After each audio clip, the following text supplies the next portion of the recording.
So at the end of every month this year, I'm going to go over my favorite and least favorite movies I've seen in a particular month. Here's February. First off, gotta go with Groundhog's Day. I watch it every Groundhog's Day. It's one of my favorite movies. I love finding movies that I wish I would have seen a lot sooner, and I'm kicking myself for not seeing them sooner. 12 Monkeys is definitely one of them.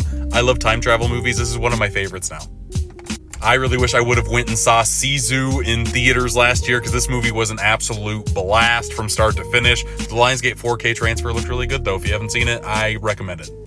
And while there was snow on the ground, I decided to watch Misery, because I've heard nothing but great things. And yeah, this movie's phenomenal. They don't make thrillers like this anymore, and it makes me sad, because this is just, God, such a good watching experience.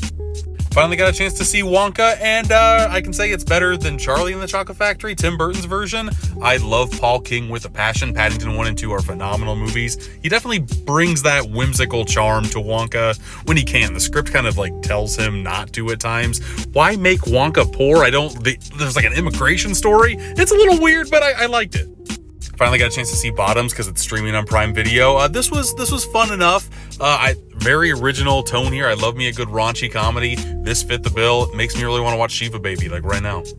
I was finally able to see Marcel the Shell with Shoes On. It's streaming on Netflix now. The trailer that came out for this, one of the best trailers I've seen in the last 5 years. The movie doesn't really go to those high of standards, but it's still a really cute, fun time. For my hidden gem of the month, I'm going to go with 1978's Magic. David Attenborough directed the hell out of this thing. It stars Anthony Hopkins as pretty much Norman Bates, except instead of using like a skeleton of your dead mom, he uses a mannequin. It's really fucking good. It's streaming on Shudder. That's where I saw it. I'm surprised this movie doesn't get talked about more. And for my last good movie of the month, Jennifer's Body. I had not seen this ever, and it was fun. I feel like I would have liked it more when it came out in 2009, when I was in like my mid-20s instead of my mid-30s. But now let's go to the worst movies I've seen of the month. The Marvels. I don't know if I'm just superhero movied out or what, but I was not into this movie at all. The coolest thing was like the body swap scenes in between the three girls, and even then it was done a little bit better with all of the portal jumping in Thor 2. That movie was a snore fest as well. I don't know. The IMAX looked pretty on Disney Plus. Really wanted to enjoy this film. The first 10-15 minutes I did. I liked the animation style that was going on here, but then it just kind of blended together into some blah. A lot of these concepts have been done a lot better with Inside Out. Just no, wasn't a fan. There's a reason why it was dumped on Netflix. I've done a whole video review on Argyle if you want to go watch that for my opinions, but I would not recommend this. Even on Apple Plus, I wouldn't recommend it. I also make lists over on Letterboxd. This is one ranking every movie that I've seen this year that's came out this year. Not a strong year so far. Hopefully Dune Part 2 will be number one. It's got to be, right? I did an episode of my podcast Boutique Talk with Ken from Mid-Level Media talking about the movie Brain Damage. I really liked the first Basket Case, directed by the same director. Decided to throw Basket Case 2 on. It was a little sloppy. It was a little not my thing.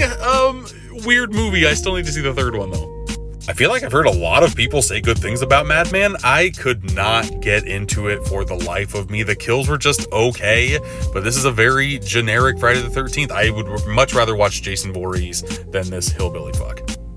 I was not a fan of this short at all, and I absolutely love the Disney shorts, the Pixar shorts. This was not hitting for me at all. Just so generic, and that's not like Pixar at all. I'm really hoping that more of 2024 gets them moved into the right direction, because last year, their 100th year anniversary was a little rough.